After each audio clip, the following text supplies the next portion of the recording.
요즘 브랜딩 콘텐츠 보면 성공한 기업들 이야기 정말 많잖아요. 애플의 미니멀리즘, 나이키의 도전 정신, 스타벅스의 제3의 공간. 듣고 있으면 와 정말 대단하다 싶지만 막상 내 브랜드는 어떻게 해야 할지 더 헷갈리는 거 있죠. 나도 멋진 브랜드 만들고 싶은데 현실은 인스타 팔로워 100명도 안 되고 뭘 포스팅해야 할지도 모르겠고, 저도 처음에 브랜딩 한다고 온갖 걸 다 해봤습니다. 컬러 정하고 로고 만들고 브랜드 스토리 써보고. 그런데 몇 달 지나니까 더 혼란스럽더라고요. 내가 진짜 전달하고 싶은 메시지가 뭐지? 고객들이 나를 어떻게 기억하길 원하는 거지? 이런 근본적인 답이 안 나오는 거예요. 겉모습만 꾸미느라 정작 브랜드의 중심은 더 흐려진 느낌이었죠. 그런데 세스 고딘과 이근상 대표님이 공통으로 강조하는 이걸 알고 나서 브랜딩에 대한 관점이 완전히 바뀌었습니다. 작은 브랜드는 큰 브랜드와 다른 방식으로 접근해야 한다는 거였거든요. 화려한 마케팅이나 거대한 예산 없이도 오히려 더 강력한 브랜드를 만들 수 있는 방법이 있더라고요. 이 영상에서 그 구체적인 전략들 5가지 모두 공개하겠습니다.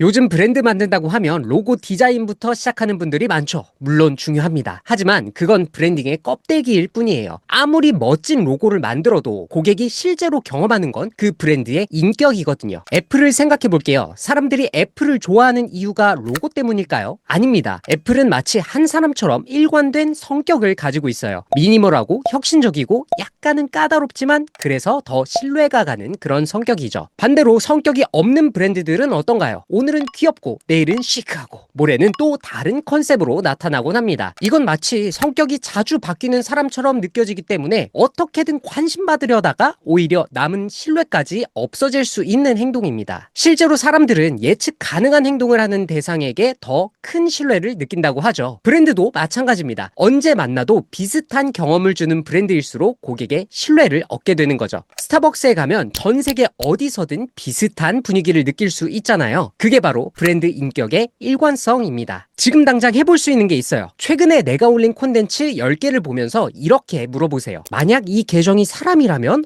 어떤 성격의 사람일까? 친구로 사귀고 싶을까? 신뢰할 만한 사람일까? 만약 답이 애매하거나 일관되지 않는다면 브랜드 인격을 다시 설계해야 할 필요가 있습니다.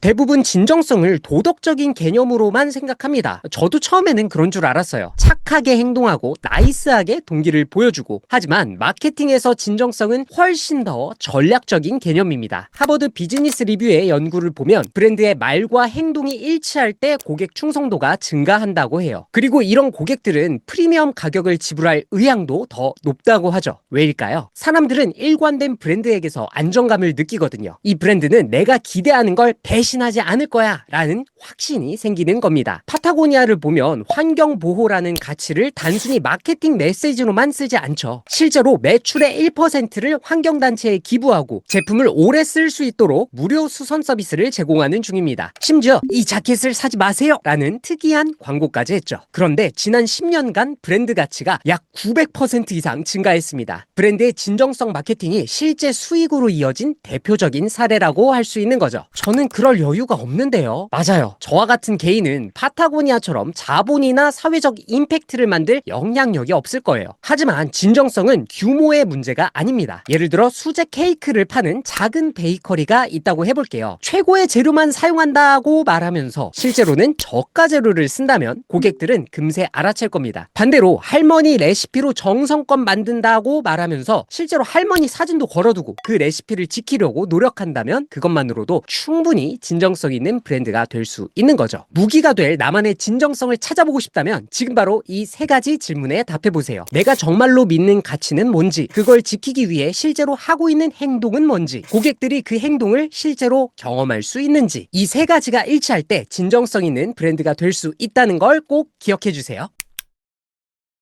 큰 브랜드들은 항상 딜레마에 빠져요. 많은 사람들을 만족시켜야 하니까 메시지가 뭉뚱그려질 수밖에 없거든요. 하지만 작은 브랜드는 다르죠. 특정한 사람들에게 완전히 집중할 수 있습니다. 한 달 전 반포에 새벽 5시부터 여는 카페가 생겼어요. 일반적으로 생각하면 그 새벽에 누가 커피를 마시겠냐 싶지만 이 카페는 근처 공사 현장 근로자들, 새벽 배송기사들, 이른 아침 운동을 하는 사람들에게 없어서는 안 될 존재가 되고 있습니다. 물론 스타벅스보다 방문이 훨씬 적지만 하지만 그 고객들에게는 대체 불가능한 브랜드가 되고 있는 거죠. 이게 바로 작은 브랜드의 힘입니다. 브랜드 업계에 관심이 있으시다면 요즘사 팟캐스트에 출연한 작은 브랜드들의 이야기를 많이 들어보셨을 건데요. 비하인드 스토리를 듣다 보면 모두 이런 작은 니치 포인트로 시작했다는 걸 확인할 수 있습니다. 실제로 크리스 앤더슨의 롱테일 법칙을 보면 디지털 시대에는 니치 마켓이 더욱 중요해진다고 하거든요. 과거에는 소수를 위한 제품이나 서비스를 만들기 어려운 환경이었지만 지금은 SNS와 인터넷 덕분에 충분히 내 결에 맞는 니치한 고객들을 모을 수 있거든요. 이런 관점에서 세스 고딘도 자주 강조하는 개념이 있습니다. 대중적 성공보다 소수의 열광적 지지자, 즉 1000명의 진짜 팬만 있으면 충분하다 하는 거예요. 입소문도 내주고 프리미엄도 지불하고 새로운 제품도 먼저 구매해주는 지지자가 돼주기 때문이죠. 만약 나만의 니치 마켓을 찾아보고 싶다면 이 세 가지 질문에 바로 답해보세요. 내가 해결하고 싶은 문제는 구체적으로 뭔지, 그 문제를 겪는 사람들의 공통점은 뭔지, 기존 솔루션들의 한계는 무엇인지, 여기서 답을 찾으면 여러분만의 틈새 시작이 보이게 될 겁니다.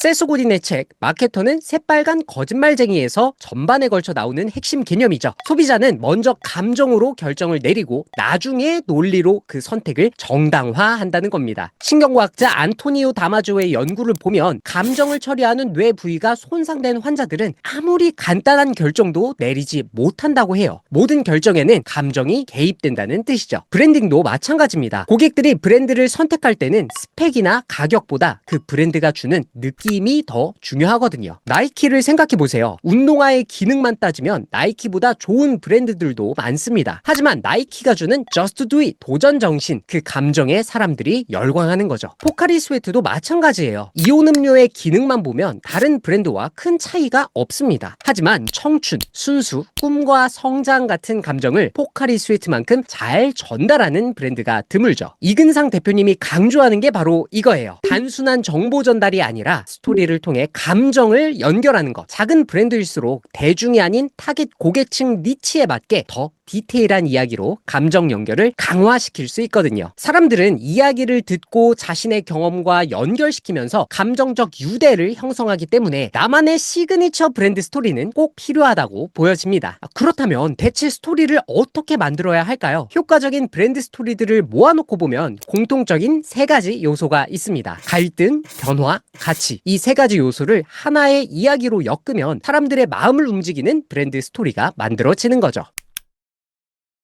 세계적인 브랜드 컨설팅 회사 인터브랜드의 데이터를 봐도 수년에 걸친 일관된 노력이 받쳐줘야 강력한 브랜드로 자리 잡을 수 있다 합니다. 마케팅 구루인 세스 고딘 역시 2002년부터 계속해서 블로그에 글을 올리고 있고요. 게리 바이너척도 일관된 메시지로 19년이 넘게 콘텐츠를 업로드하면서 마케팅 분야의 대표적인 인플루언서가 되었습니다. 마케팅에 대한 통찰이 가장 뛰어나서가 아니라 자신만의 관점으로 메시지를 꾸준히 내왔기 때문인 거죠. 콘텐츠 하나 만들기도 벅찬데 어떻게 그걸 맨날 해요? 맞아요. 정말 힘들죠. 그래서 완벽한 콘텐츠를 만들겠다는 강박에서부터 벗어나야 됩니다. 실제로 세스 고딘은 완벽한 글 하나보다 매일 쓰고 발행하는 것이 더 중요하다고 말합니다. 그리고 내용이 길 필요도 없어요. 특히나 요즘 같은 숏폼 시대에는 짧지만 확실하게 나만의 인사이트를 보여주는 콘텐츠들이 훨씬 더 인기를 얻고 있으니까요. 요즘 잘 나가는 해외 크리에이터들이 자주 쓰는 방식을 공유해 볼게요. 첫째, 최소 기준 정하기. 주 1회든 주 3회든 내가 꾸준히 할 수 있는 최소 기준부터 잡는 겁니다. 둘째, 제작 환경 정하기. 언제든 부담 없이 콘텐츠를 만들 수 있도록 미리 한계를 정해두는 거죠. 블로그라면 사진과 텍스트 분량, 유튜브라면 원고 분량과 스마트폰 하나로 촬영, 물론 템플릿도 정해놓는 겁니다. 그리고 제작에 필요한 시간도 한계를 둬서 그 안에 모두 끝내기로 하는 거죠. 셋째, 캘린더 만들기. 언제 무엇을 할지 스케줄을 미리 계획하는 겁니다. 예를 들어 주 1회 유튜브 영상을 올리겠다라고 한다면 일요일에 주제를 잡고 월요일에 썸네일 만들고 화요일에 원고, 수요일에 촬영, 목금에는 편집, 토요일에 업로드, 이런 식이 되겠죠. 매일 스레드를 해보겠다면 하루는 주간 주제를 정하고 하루는 팁, 다음 날은 사례, 그 다음은 Q&A, 이런 식으로 다각도에서 한 주제를 다뤄볼 수도 있습니다. 여기서 중요한 포인트는 충분한 시간과 노력이 있어야 브랜드 가치가 쌓인다는 거고, 이걸 위해 실행 가능한 루틴이 꼭 필요하다라는 점이에요. 브랜드는 결국 감정으로 기억됩니다. 예쁜 디자인은 많지만 마음을 움직이는 브랜드는 드물어요. 특히 AI가 발달하고 모든 게 자동화되는 시대일수록 사람의 감정과 연결되는 브랜드의 가치는 점점 더 커질 거라 생각됩니다. 요즘 마케팅 흐름을 보면 단순한 제품 홍보를 넘어서 총체적인 브랜드 경험으로 변하고 있어요. 고객은 더 이상 기능만으로 소비하지 않습니다. 브랜드가 지향하는 가치, 철학, 믿음이 나와 맞닿아 있을 때 브랜드의 팬이 되고 소비를 통해 자신을 표현하니까요. 한마디로 브랜드 경험을 통한 감정 연결, 이게 요즘 브랜드 마케팅의 핵심이라 할 수 있습니다. 오늘 이야기한 브랜드의 인격, 진정성, 틈새 시작, 스토리, 루틴, 이 5가지는 세스 고딩과 이근상 대표님뿐 아니라 모든 전문가들이 입을 모아 말하는 핵심이기도 한데요. 특히나 작은 브랜드일수록 이것들이 강력한 무기이자 자산이 될 거라는 말에 저도 너무 동감이 되었습니다. 스튜디오 마진에서는 앞으로도 감정을 연결하고 고객이 브랜드의 일부가 되는 경험을 만드는 방법에 대해 나눠보려 하니까요. 구독과 좋아요도 눌러주시고 궁금한 점 댓글로 남겨주시면 답변도 드리겠습니다.